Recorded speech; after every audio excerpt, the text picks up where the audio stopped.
আজি কেইবাটাও গুৰুত্বপূৰ্ণ সিদ্ধান্ত আছে, গতিকে মই এটা এটাকৈ কৈ গৈছো। আপোনালোকে জানে যে অসমৰ বাহিৰত বিভিন্ন কামত আমাৰ যুৱক যুৱতীসকলে চাকৰি কৰিব যায়। বিশেষকৈ তেওঁলোকৰ ভিতৰত অধিকাংশ খুব কম দৰমহাত তেওঁলোকে কাম কৰিব যায়। খুব সৰু চাকৰি কৰে, খুব কম দৰমহাত চাকৰি কৰিব যায়। আৰু তেওঁলোকৰ যদি কিবা কাৰণত কোনোবা ল'ৰাৰ মৃত্যু হয়, তেওঁলোকৰ মৃতদেহটো কঢ়িয়াই অনাৰ উপায় নোহোৱা হয়। আমাৰ ৰাজ্য চৰকাৰৰ বাজেটত এইবাৰ আমি এটা সিদ্ধান্ত কৰিছিলোঁ যে এনেকুৱা যদি ডেকা ল'ৰা আৰু ছাত্ৰ ছাত্ৰী, বিশেষকৈ অসমৰ বাহিৰত যদি তেওঁলোকৰ মৃত্যু হয়, তেওঁলোকৰ শৱদেহ সন্মান সহকাৰে আমি অসমলৈ উভতাই আনিম। আজি ৰাজ্য চৰকাৰৰ কেবিনেটে শ্ৰদ্ধাঞ্জলি নামে এখন আঁচনিৰ অনুমোদন জনায়। এই আঁচনিখনৰ দ্বাৰা অসমৰ বাহিৰত কাম কৰিবলৈ যোৱা যুৱক যুৱতী অথবা ছাত্ৰ ছাত্ৰীসকলৰ মৃত্যু হ'লে তেওঁলোকৰ মৃতদেহ সন্মান সহকাৰে ৰাজ্য চৰকাৰৰ খৰচত উভতাই লৈ অহা হ'ব। অৱশ্যে হস্পিটালত ট্ৰিটমেণ্টৰ কাৰণে যি ট্ৰিটমেণ্ট কৰিব যায়, তেনেকুৱা ধৰণে ৰোগীৰ মৃত্যু হ'লে এই আঁচনিখনৰ সুবিধা নাপাব। এই আঁচনিখন অসম আৰক্ষীৰ স্পেচিয়েল ব্ৰাঞ্চে চোৱা চিতা কৰিব। এই বছৰ আমি আঁচনিখন নোহোৱাকৈ প্ৰায় 15টা এনেকে মৃত শৰীৰ অসমলৈ উভতাই আনিছিলোঁ। কিন্তু এতিয়া 112 নম্বৰত গাৰ্জেনে ফোন কৰি দিলেই SBয়ে ডিটেইলছ গ্ৰহণ কৰিব আৰু স্পেচিয়েল ব্ৰাঞ্চৰ এজন DIGৰ এই দায়িত্ব থাকিব। তেওঁ মৃতদেহটো সন্মান সহকাৰে উভতাই লৈ অহাৰ বাবে কাম কৰিব। এই শ্ৰদ্ধাঞ্জলি নামৰ আঁচনিখন, যিখন আমি অসম চৰকাৰৰ এই বছৰৰ বাজেটত আমি উল্লেখ কৰিছিলোঁ, তাক আজি কেবিনেটে অনুমোদন জনায়। ৰাভা হাছং আৰু বিভিন্ন সময়ত আমি ঘোষণা কৰিছিলোঁ যে ৰাভা হাছং অট'নমাছ কাউন্সিলৰ বাহিৰত থকা ৰাভাসকলৰ বাবে এখন উন্নয়ন পৰিষদ গঠন কৰা হ'ব। আজি কেবিনেটে ৰাভা ডেভেলপমেণ্ট কাউন্সিল এখন গঠন কৰাৰ বাবে অনুমোদন জনায়, যি মূলতঃ ৰাভা হাছং অঞ্চলৰ বাহিৰত থকা ৰাভাসকলৰ কল্যাণৰ বাবে কাম কৰিব। আমাৰ অংগনবাদী কৰ্মীসকল 10 বছৰত কাম কৰাৰ পিছত তেওঁলোকে ছুপাৰভাইজাৰ হয়। ছুপাৰভাইজাৰৰ 25% পদ অংগনবাদী কৰ্মীসকলৰ কাৰণে সংৰক্ষিত আছিল। এতিয়া আমি ছুপাৰভাইজাৰৰ পদ কৰ্মীসকলৰ বাবে 50% সংৰক্ষণ কৰিম। অৰ্থাৎ ICDSত যিসকল ছুপাৰভাইজাৰ থাকে, 50% অংগনবাদী কৰ্মীৰ পৰা প্ৰমোশ্যন হ'ব আৰু 50% ষ্টেট লেভেল ৰিক্ৰুটমেণ্ট বৰ্ডৰ পৰা ডিৰেক্টলি ৰিক্ৰুটমেণ্ট হ'ব। আগতে ডিৰেক্ট ৰিক্ৰুটমেণ্ট 75% আছিল। অংগনবাদী কৰ্মী বাইদেউসকলৰ পৰা 25% ছুপাৰভাইজাৰৰ পদ পূৰণ কৰা হৈছিল। এতিয়া আমি বাইদেউসকলৰ সুবিধাৰ কাৰণে 25ৰ জাগাত 50% আসন বা ছুপাৰভাইজাৰৰ পদ আমি সংৰক্ষণ কৰিবলৈ সিদ্ধান্ত লৈছোঁ। আমাৰ অসমত যিসকল থাৰ্ড জেণ্ডাৰ আছে, যাক আমি ট্ৰেন্সজেণ্ডাৰ বুলি কওঁ, তেওঁলোকক উচ্চতম ন্যায়ালয়ৰ ৰায় অনুসৰি আজি কেবিনেটে তেওঁলোকক ছ'চিয়েলি আৰু এডুকেশ্যনেলি বেকৱাৰ্ড ক্লাছৰ মৰ্যাদা দিছে। কিন্তু আমি তেওঁলোককহে আই কাৰ্ড দিম বা আইডেণ্টিটি কাৰ্ড দিম যিসকল অসমৰ বাসিন্দা। বাহিৰৰ পৰা যিসকল ট্ৰেন্সজেণ্ডাৰ অসমত বিভিন্ন কামত আহে তেওঁলোকে এই মৰ্যাদা নাপাব। এই মৰ্যাদা অসমৰ অৰিজিনেল ইনহেবিটেণ্ট সকলৰ কাৰণেহে এই সুবিধা খোলা থাকিব। বহুদিনৰ পৰা এছাম অংগনবাদী কৰ্মী মধ্যাহ্ন ভোজনৰ ৰান্ধনীয়ে কাৰোবাৰ যি ধৰণে নহওক কিয় পৰোচনাত পৰি কৈ থাকে যে অক্ষয় পাত্ৰ আহিব, আমাৰ চাকৰি যাব। আমি সকলোকে বাৰে বাৰে কৈ আছিলোঁ যে বিশেষকৈ কিছুমান বাওঁপন্থী ৰাজনৈতিক আদৰ্শৰ লোক এই ৰান্ধনীসকলৰ মাজত সোমাই যায় আৰু আন্দোলন কৰিবৰ কাৰণে বাইদেউসকলক লৈ আহে। মই ডিব্ৰুগড়ৰ এখন মিটিঙত কৈছিলোঁ যে চাকৰি যোৱাটো কথাই নাই, 2 দিনতে তেওঁলোকৰ দৰমহা বাঢ়িব। আজি কেবিনেটে তেওঁলোকে আজিৰ দিনত 1500কৈ টকা দৰমহা পায়। 1 অক্টোবৰৰ পৰা তেওঁলোকৰ দৰমহা আমি 2000 টকালৈকে বৃদ্ধি কৰিছোঁ। অৰ্থাৎ ৰাজ্য চৰকাৰে 500 টকা আগতে দি আছিল, কেন্দ্ৰই 1000 দি আছিল। এতিয়া কেন্দ্ৰই 1000 দিব, ৰাজ্যই 1000 দিব, টোটেল 2000 টকা এগৰাকী মধ্যাহ্ন ভোজনৰ বাইদেৱে ৰান্ধনীয়ে লাভ কৰিব। আৰু এই আঁচনিটো ৰূপায়ণ কৰিবলৈ যাওঁতে ৰাজ্য চৰকাৰে 108 কোটি টকা খৰচ কৰিব লাগিব। আপোনালোকে জানে যে গোৱালপাৰা জিলাত 2খন ডাঙৰ বিল আছে। এখন বিলৰ নাম হ'ল উৰ্পদ বিল। উৰ্পদ বিলত 1256 হেক্টৰ মাটি আছে। যদি বিঘালৈকে ইয়াক কনভাৰ্ট কৰে ই প্ৰায় 10,000 বিঘা মাটি হ'ব। উৰ্পদ বিলখন 12,056 হেক্টৰ আৰু ইয়াক যদি আমি বিঘালৈ ৰূপান্তৰ কৰোঁ ই 10,000 বিঘা। এই বিলখন যাতে আমি সংৰক্ষণ কৰি ৰাখিব পাৰোঁ, আমি ইয়াক এখন প্ৰস্তাৱিত বনাঞ্চললৈ ৰূপান্তৰ কৰিব খুজিছোঁ। আজি কেবিনেটে ইয়াক অনুমোদন জনাইছে। ৰাইজৰ ওজৰ আপত্তি এমাহৰ বাবে গ্ৰহণ কৰা হ'ব। ৰাজ্যৰ যদি এবছৰত যদি এমাহৰ ভিতৰত যদি ওজৰ আপত্তি নাথাকে তেতিয়াহ'লে এই উৰ্পদ বিলখন এখন ৰিজাৰ্ভ ফৰেষ্ট বা সংৰক্ষিত বনাঞ্চললৈ ৰূপান্তৰ হ'ব আৰু অসমৰ বায়'ডাইভাৰ্চিটি আৰু ৱেটলেণ্ডৰ ক্ষেত্ৰত ই এক বিশাল সহায় হ'ব। দ্বিতীয়তে, যদি আপোনালোকে উৰ্পদ বিলৰ বিষয়ে খুব কেতিয়াবা জানিব খোজে, মই নোট এটা আপোনালোকক দি দিম। ই এলিফেণ্ট হেবিটেট কানেক্টিভিটি হয়। ইয়াত 3000 পক্ষী ৱাটাৰ বাৰ্ড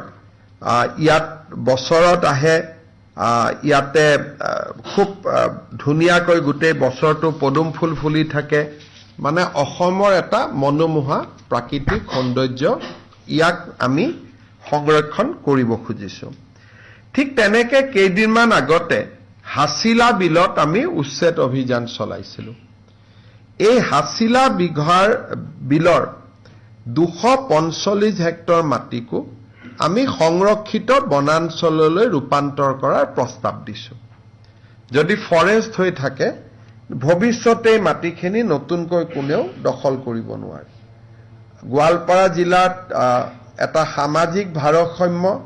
প্ৰাকৃতিক ভাৰসাম্য দুয়োটাই ৰক্ষা কৰাত এই দুয়োটা প্ৰস্তাৱে সহায় কৰিব। উৰ্পদ বিলো ৰিজাৰ্ভ ফৰেষ্টৰ বাবে আমি প্ৰস্তাৱ কৰিছোঁ আৰু হাছিলা বিলকো আমি ৰিজাৰ্ভ ফৰেষ্টৰ বাবে প্ৰস্তাৱ কৰিছোঁ। কিন্তু আজিতো প্ৰস্তাৱ এমাহৰ ওজৰ আপত্তি শুনাৰ পিছত ই ফাইনেল হ'ব। আজি আমি মাত্ৰ প্ৰস্তাৱ কৰিছোঁ।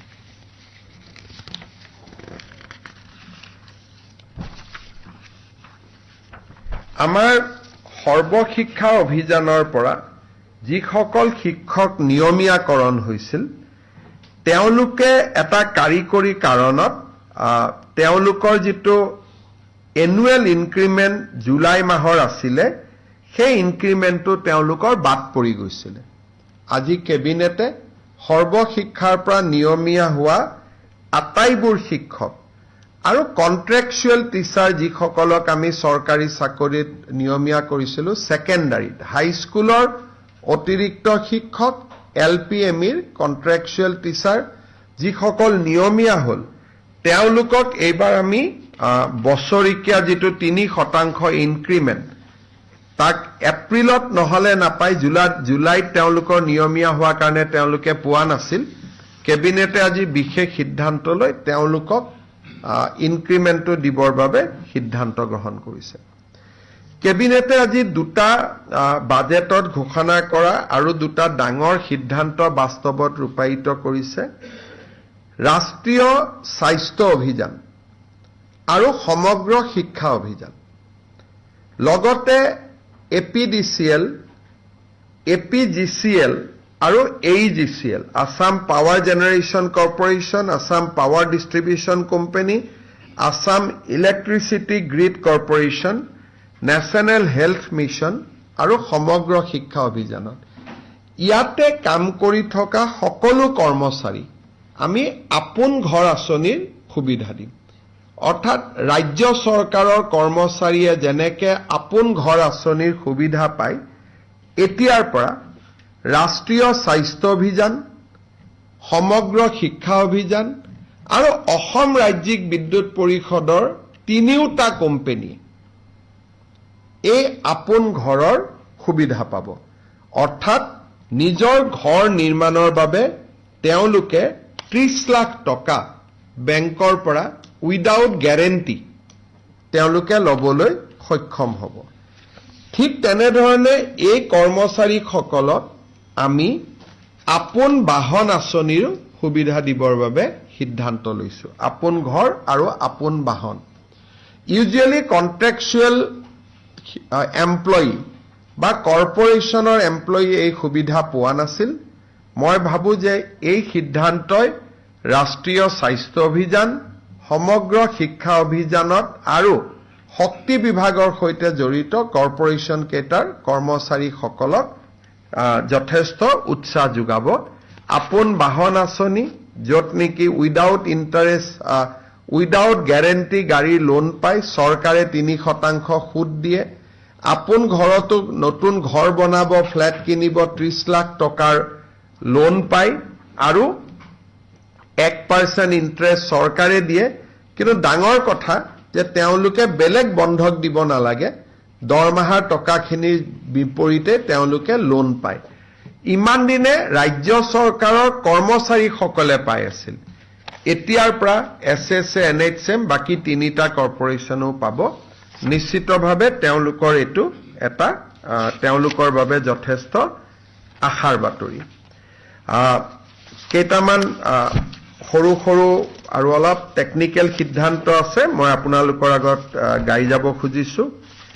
এটা হল আমি 3000 কোটি টকাৰে অল্টাৰনেটিভ ইনভেষ্টমেন্ট ফান্ড এটা সেবি লগত ৰেজিষ্টাৰ কৰিব খুজিছো যাতে অসমৰ ষ্টাৰ্টআপ আৰু অসমত ইণ্ডাষ্ট্ৰি কৰিব অহা ব্যক্তিসকলক আমি তেওঁলোকক সহায় কৰিব পাৰো আৰু তেওঁলোকৰ কোম্পানী সমূহত প্ৰয়োজন হলে চৰকাৰী অংশীদাৰিত্ব আমি ক্ৰয় কৰিব পাৰো ধৰক টাটাই অসমত এটা ইণ্ডাষ্ট্ৰি লগাব আহিছে টাটাই যদি বিচাৰে যে ষ্টেট গভৰ্ণমেণ্টেও 10% লওক আমি যাতে কিনিব পাৰো তাৰ কাৰণে আমি আসাম অল্টাৰনেটিভ ফান্ড এটা উইথ 3000 crore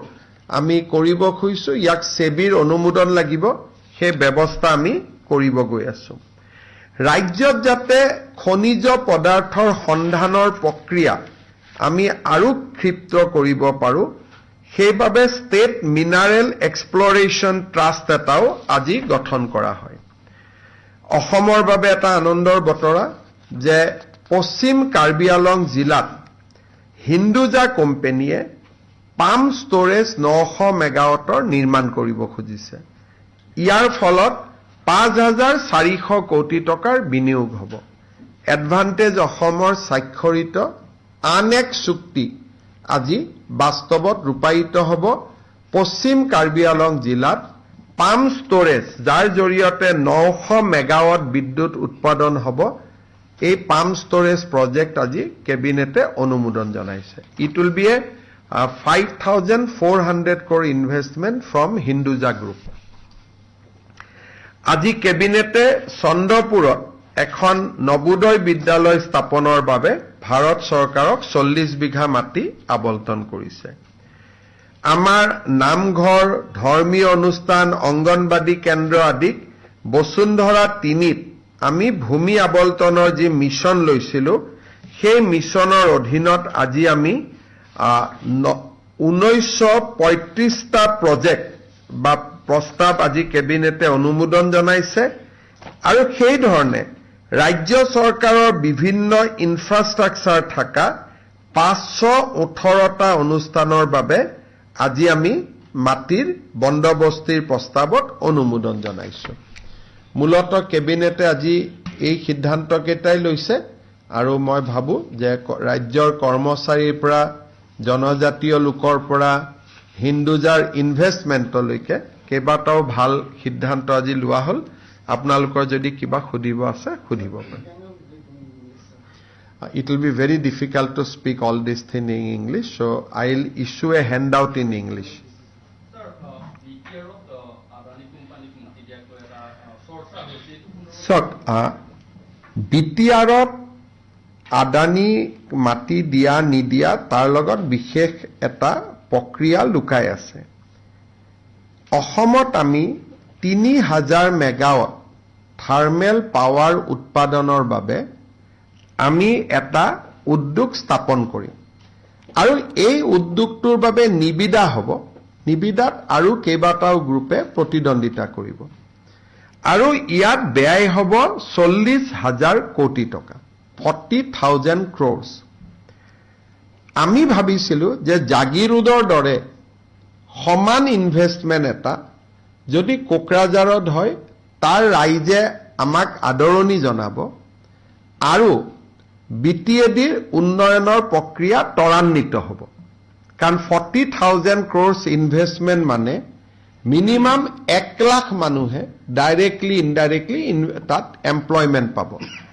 কিন্তু আমি এনেকুৱা বদনাম ল'ব খোজা নাই যে আমি কোনোবা ট্ৰাইবেলৰ মাটি আমি দখল কৰিব খুজিছো এই 3,000 মেগাৱাট শক্তি উৎপাদনৰ বাবে আন স্থানত আমাৰ মাটি ইতিমধ্যে নিৰ্ধাৰণ কৰা আছে আমি মাত্ৰ বিটিএডিত ইণ্ডাষ্ট্ৰি যেনেকৈ এডভান্টেজ অসম হ'ল 5 লাখ টকা ইনভেষ্টমেণ্ট আহিব বিটিএডিয়ে মনত ভাবিব যে গোটেইখিনি অসমে লৈ ল'লে আমাক একোৱে নিদিলে সেই কাৰণেহে আমি তেওঁলোকক দিয়াৰ এটা প্ৰস্তাৱ দিছিলো কিন্তু তেওঁলোকে যেহেতু নিজে নালাগে বুলি কৈছে আমাৰ অতিৰিক্ত মাটি মজুত আছে আৰু নৱেম্বৰত তাৰ আধাৰশিলাও হ'ব আৰু উদ্যোগটো আগবাঢ়িও যাব গতিকে তাৰ কাৰণে আমাৰ জোৰ জবস্তি কৰা কথা নাই কিন্তু ৰাইজে এটা কথাও জানিব লাগে সেই 4,000 বা 3,000 বিঘা মাটি মাত্ৰ 80টা পৰিয়ালে ৰাখি থৈ দিছে গতিকে 80টা পৰিয়ালে 4,000 বিঘা মাটি ভোগ দখলত থাকিব লাগে নেকি গতিকে মই আহ্বান জনাম যে তাত আদানী নহয় অন্তত মেডিকেল কলেজ হওক ইঞ্জিনিয়াৰিং কলেজ হওক কিবা ভাল কামত সেই মাটিখিনি ব্যৱহাৰ হওক কিন্তু আমাৰ পাৱাৰ প্ৰজেক্টৰ কাৰণে আমাৰ এনেকুৱা কোনো বাধ্যবাধকতা নাই যে আমি তাতেই যাব লাগিব অতিৰিক্ত 2 মাটি আমি ধুবুৰী আৰু গোৱালপাৰা জিলাত আমি ৰেডি কৰি থৈছো গতিকে তাৰ পৰা যদি বিটিআৰে ভাবে যে আমাৰ ইয়াত নালাগে আমি ডেফিনেটলি ধুবুৰী বা গোৱালপাৰাত এই প্ৰজেক্টটো কৰিম কাৰণ উইদাউট শক্তি 2029 চনৰ পিছত অসমৰ এটা ঘৰতো লাইট নজ্বলিব যদি আমি পাৱাৰ প্লান্ট নকৰো আনকি বিটিআৰৰ এটা ঘৰত লাইট নজ্বলিব যদি আমাৰ পাৱাৰ প্লান্ট নহয় কিন্তু এইখন চৰকাৰৰ নীতি যে আমি কতোৱে জনজাতীয় লোকৰ লগত সংঘাত নকৰো তেওঁলোকে ভাল পাব বুলিহে আমি প্ৰজেক্টটো তাত লৈ গৈছিলো নহলে কব আপোনালোকে জাগিৰোডত কৰে গুৱাহাটীত কৰে বিটিআৰত একো নকৰে আমি সেই কাৰণেহে গৈছিলো কিন্তু আমাৰ ধুবুৰী আৰু গোৱালপাৰাত মাটি ইতিমধ্যে ইনফেক্ট ৱালৰ কামো চলি আছে কাটাতাৰৰ বেৰা আদিৰ কাম চলি আছে গতিকে এই প্ৰজেক্টটো নিৰ্ধাৰিত সময়ত ভাৰত চৰকাৰৰ পৰা আমি কোল লিংকেজো পাই গলো গতিকে মই ভাবো যে নৱেম্বৰত এই 40,000 কোটি টকা বিনিয়োগৰ আধাৰশিলাও হ'ব আৰু আমি কামত আগবাঢ়িও যাব পাৰিম বেলেগ এটা কথা দিছোঁ আজি গোৱালপাৰাত সাংসদ ৰকিবুল হুছেইনক এভিক্টেড পাৰ্চন এটা খেদিছে তাৰপিছতে সংবাদমেলবিষয়ে ৰকিবুল হুছেইনে বিজেপিৰ অভিযোগ তুলিছে যে সেয়া কোনো ভিক্টিম নহয় সেয়া বিজেপিৰ চাওক প্ৰত্যেকজন আজি ৰকিবুল হুছেইনক তাৰ পৰা যিকেইগৰাকী মানুহে তেওঁক বেয়া ব্যৱহাৰে হওক খেদিছে প্ৰত্যেকগৰাকী মানুহ মুছলিম মানুহ আৰু বংগীয় মূলৰ মুছলিম মানুহ আৰু সেই জেগাটোত পৰহি ময়ো যাম মোকো কোনোবাই শ্লোগান দিব পাৰে মোৰ এগেইনষ্টত মই নাজানো কিন্তু পৰহি মই যাম কাৰণ আজি আমি সিদ্ধান্ত ললো এখন ফৰেষ্ট কৰিম গতিকে পৰহি অশোক সিংঘাল আৰু ময়ো তাতে যাম গতিকে কিন্তু ৰকিবুল হুছেইনক যোনে তোনে খেদে এতিয়া ধুবুৰীটো খেদে গোৱালপাৰাটো খেদে নগাঁৱতো খেদে আৰু এই সমস্যাটো তেওঁলোকে নিজৰ ভিতৰত সমাধান কৰিব লাগে তাত বিজেপিক মাতি আনিব নালাগে কাৰণ বংগীয় মূলৰ ৰাইজৰ মাজত বিজেপিৰ প্ৰভাৱ নাই বুলিয়ে ক'ব পাৰে আৰু সেইকাৰণে গোৱালপাৰাত যদি বংগীয় মূলৰ মানুহো বিজেপি বুলি কয় তেতিয়াতো আমাৰ কি হ'ব তেতিয়াহ'লে 126টাই আমি পাই যাম দেখোন গতিকে কোন ভিডিঅ' টিডিঅ' চালে আপোনালোকে গম পাব এইবোৰ কোন মানুহ হয় কিন্তু সংবাদমেলবি বিজেপিলৈ লোক খেলিছে যে বিজেপিৰ পৰিকল্পিত কৈছো যদি বংগীয় মূলৰ মানুহে বিজেপিৰ ইচাৰাত চলে তেতিয়াহ'লে এই অসমৰ ৰাজনীতিৰ এটা ভয়াৱহ পৰিৱৰ্তনৰ ইংগিত দিব কিন্তু মোৰ হাতত ইমান ডাঙৰ ইংগিত নাই যদি ধুবুৰী গোৱালপাৰাত 10 লাখ ভোটত জিকা এমপি জনক যদি কোনোবাই খেদিব পাৰে তাৰমানে 1.5 বছৰত তেওঁৰ পজিশন কিমান বেয়া হৈ গ'ল আপোনালোকে নিজে চিন্তা কৰক 1.5 বছৰ হোৱাই নাই নেকি এবছৰ 2-3টা দিনহে হৈছে 10 লাখ ভোট পোৱা মানুহক নিজৰ সমষ্টিৰ পৰা কোনোবাই খেদিব নেকি আমিতো 25 বছৰ থাকিলো না সামুগুৰিতটো খেদিলে গোৱালপাৰাটো খেদিলে আমাকতো জালুকবাৰীত আজিলৈকে কোনেও খেদা নাই তেনেকে সমষ্টি ভাঙিয়ে গ'ল বিদায়ে ললো এক প্ৰকাৰ গতিকে আমাকতো কোনেওতো আজিলৈকে নেখেদা নাই কংগ্ৰেছেও নেখেদে আনকি সমষ্টিৰ কংগ্ৰেছ মানুহখিনিও ভোট নিদিলেও ভাল পায় আমাক নেখেদে অন্তত গতিকে তেনেকেতো পাৰেই কৰিলো আৰু কিবা আছে হ'ব মই এটাই ৰিকুৱেষ্ট কৰিম গুৱাহাটী আৰু অসমৰ মানুহক যে গধূলি কামাখ্যা মন্দিৰত একো নাথাকে মন্দিৰটো বন্ধ থাকে এই যে গধূলি আমি ৰাতি এটা মন্দিৰৰ ওপৰত যাওঁ আমি নামি আহোঁ সেই কামটো কৰিব নালাগে কাৰণ গোটেই ৰাস্তাটোত ভূস্খলন হৈ আছে গতিকে আমি যদি অহা যোৱা কৰোঁ ৰাতি সাডেনলি কিবা এক্সিডেণ্টৰ আমি সন্মুখীন হ'ব পাৰোঁ সেইকাৰণে মই গুৱাহাটী আৰু অসমৰ ৰাইজক সদাশয়ভাৱে অনুৰোধ কৰিম সন্ধিয়া যাতে মন্দিৰৰ ওপৰত উঠি নাযায় আমি পুলিচকো মই কৈছো বুজাবৰ কাৰণে মানুহক কাৰণ খুব বেয়াকৈ তাতে ভূস্খলন হৈ আছে গতিকে বাকিটো মাৰ মেলা প্ৰত্যেক বছৰে হয় সৃষ্টিৰ আদিৰ পৰা হৈ আছে ভালে কৰি হৈ যাব আৰু অম্বুবাচীৰ 3টা দিন খুব পবিত্ৰ দিন বুলি হিন্দু মানুহে মানে বহুত মানুহে এইটো সময়ত ভেজিটেৰিয়ান থাকে বিশেষকৈ বহুত বয়োজ্যেষ্ঠ মানুহে ফল-মূলে খায় মন্দিৰৰ দুৱাৰ বন্ধ থাকে গতিকে এই 3টা দিনত সৃষ্টিৰ আৰম্ভণি হয় এটা it is a very auspicious time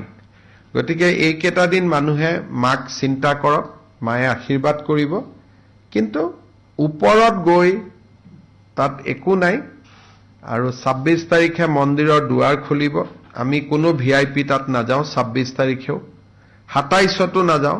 মই 28তহে কোনোবা যাব খুজিলে যাবৰ কাৰণে কৈছো আৰু মই নিজেও 28-29তহে যাম এপিএছচিৰ ওপৰত হাইকোৰ্টৰ ভাৰ্ডিক্টটো এতিয়ালৈকে আমি দেখা নাই খালি বাতৰি কাকতত ওলাইছে আৰু কোৰ্টত তেখেতে জাজগৰাকীয়ে কৈছে যে পাৰ্চিয়েলি এলাউড এটা পাৰ্চিয়েলি এলাউড মানে কি বুজাইছে আমি সোম মঙ্গলবাৰে গম পাম যদি হাইকোৰ্টৰ অৰ্ডাৰটো বাতৰি কাকতত দিয়াৰ ধৰণে হয় যে এই কেইজন অফিচাৰক যাৰ বহি ফৰেনচিক সব ক্লিয়াৰলি তেওঁলোক একেবাৰে দোষী বুলি এটা শব্দত ক'ব পাৰি তেনেকুৱা অফিচাৰক যদি পুনৰ চাকৰিত ল'ব কৈছে তেতিয়ালে এই ৰায়টো অত্যন্ত বেদনাদায়ক আৰু ই অসমৰ যি সময়ত আমি স্বচ্ছ নিযুক্তিৰ বাবে কাম কৰিছো it will be a huge setback ৰাজ্য চৰকাৰৰ কাৰণেও আৰু অসমৰ যুৱ প্ৰজন্মৰ বাবেও আৰু যদি সঁচাই তেনেকুৱা জাজমেণ্ট আছে চাকৰি দিয়াটো কথাই নুঠে আমি সুপ্ৰিম কোৰ্টত শেষ পৰ্যায়লৈকে আমি যুঁজিম কিন্তু লাষ্টত সুপ্ৰিম কোৰ্টেও যদি কয় আপোনালোকে ল'ব লাগিব তেতিয়ালেতো আমাৰ হাতত ক্ষমতা সীমিত থাকিব কিন্তু আমি শেষ পৰ্যায়লৈকে সুপ্ৰিম কোৰ্টত আমি যাম গোটেই কথাখিনি জনাম আৰু মই ন্যায়পালিকাক বিশ্বাস কৰোঁ কেতিয়াবা সিংগল বেঞ্চত জিকে ডিভিজনত হাৰে আকৌ সুপ্ৰিম কোৰ্টত জিকে ইট ইজ এ প্ৰচেছ আৰু হাইকোৰ্টৰ ন্যায়াধীশজনে নিজেও কৈছে যে আপোনালোকক আমি 30 দিন সময় দিছো আপোনালোকে যাতে সুপ্ৰিম কোৰ্টত গলে যাব পাৰে সেইকাৰণে মই ভাবো যে এই ইস্যুটো এনেকুৱা নহয় যে চাকৰি দিব কাৰণে কালি দি দিম সুপ্ৰিম কোৰ্টে কলেহে আমি দিব পাৰিম হ'ব ধন্যবাদ